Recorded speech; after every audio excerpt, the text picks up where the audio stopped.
The Orion Gamma Station had been built to withstand micrometeorite strikes, pressure fluctuations, orbital bombardments, and even visits from high-ranking delegations.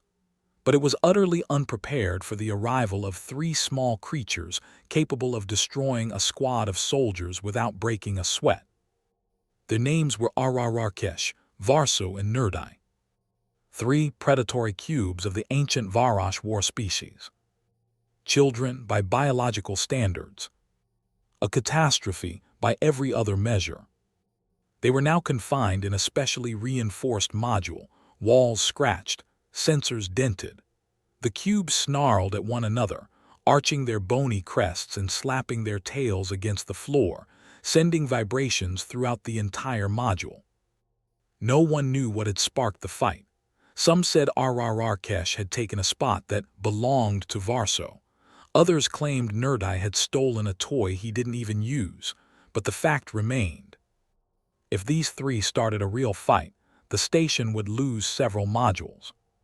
The security commander, massive, quadrupedal, with chitin plates over his shoulders, pinned back his ears.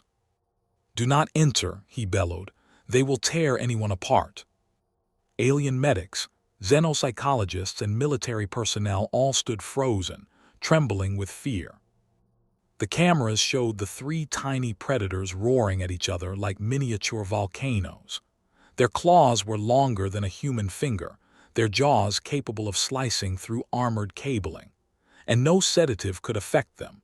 Their bodies neutralized any chemical faster than the nearest computer could update the dosage. And in the middle of this panic stood her, Dr. Layla Hart, the only human aboard Orion Gamma. Small, dark-haired, stubborn, and calmly composed in a way that was entirely human. While everyone else stepped back, she moved closer to the protective barrier. "Layla, don't," shouted the commander.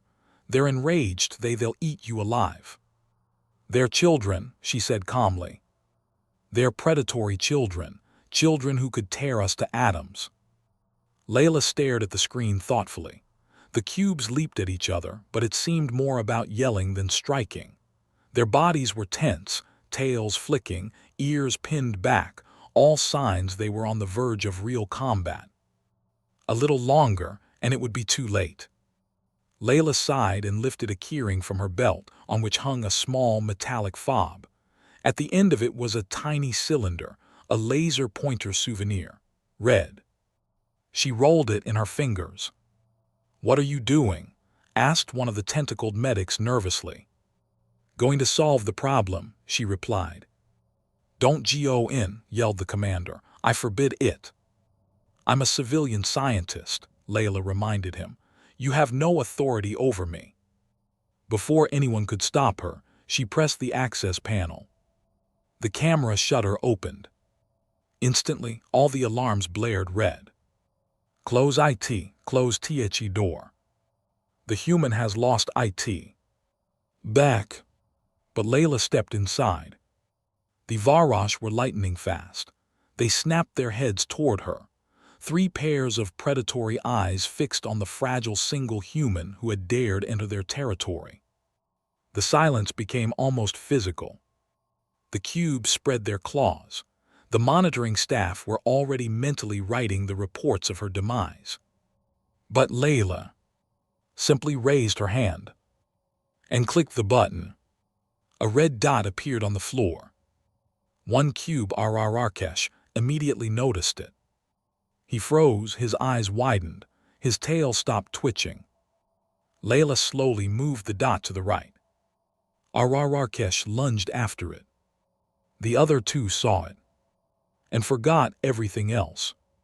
In the next instant, the trio of predatory demons, feared by new recruits on every military base in the sector, were chasing a tiny red dot across the floor, walls, and ceiling, squealing with delight. Layla carefully guided the dot in circles. The cubes jumped, ran, slid, collided, but no longer with malice, instead with playful excitement. They no longer growled, no longer fought. They played like kittens. The alien staff watched in stunned silence, faces frozen in a mix of horror, shock, and utter incomprehension. "This," whispered the beaked medic, "this is impossible." "They could have killed us for such a trick," gasped an officer with quivering membranes. "Layla tamed Varash cubes with a laser," said the captain, clutching his head with all four hands. Layla just smiled, guiding the dot across the walls. The cubes tried to catch it with their paws, toppled over, rolled, got up again. Now they made short, high-pitched, joyful yips, a sound of happiness. After about 20 minutes, they grew tired and curled into a pile, covering with their paws the single spot where the dot had disappeared. Their predatory vision still tracked the afterglow, unable to comprehend why it never returned. Layla crouched beside the nearest cube and stroked its smooth, tightly fitted scales. It purred softly and licked her hand. The crew nearly fainted. When she left, the chamber doors sealed automatically, in case the cubes wanted to continue the hunt. Everyone stared at her, as if she had just repaired a hyperdrive with her bare hands while inside a star. "How?" yelled the commander. "How did you calm them? These are Varash cubes. They. "Yes, I've seen what they're like," Layla said, removing the fob from her keyring. "Very cute." "Cute," shouted 3 officers from 3 different biological species. The xenopsychologist approached slowly, trembling in all 7 of his eyes. "Dr. Hart, forgive me, but how did you know it would work? Did you study their behavior, their neural structure, run any tests?" Layla blinked. "No, I just have 2 cats at home." Absolute silence. Even the ventilation seemed to pause for a moment. "Cats," someone repeated, disbelieving. "On Earth, we use a laser pointer to entertain predatory pets. They think it's prey." The xenopsychologist slowly sank to the floor, unable to stand. "You're telling me the frailest species on this station, the human, calmed 3 of the deadliest predators, with a tool meant for entertaining pets?" "Exactly," Layla smiled. "Exactly that." "Humans," murmured an officer. "Crazy but brilliant." The commander exhaled and surrendered to the fact. "All right, Dr. Hart. You are officially appointed, consultant for Varash cube interaction." "And does that come with a raise?" Layla asked innocently. "Triple if you want. Just keep doing," he gestured toward the chamber, "this." That evening, the Orion Gamma station worked peacefully for the first time in many days.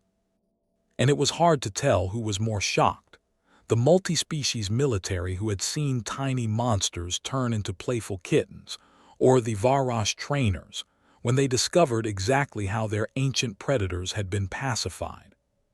But one fact remained. Sometimes, to avert a catastrophe, you don't need weapons, dominance, or technology. All you need is humanity. And a tiny laser on a key fob.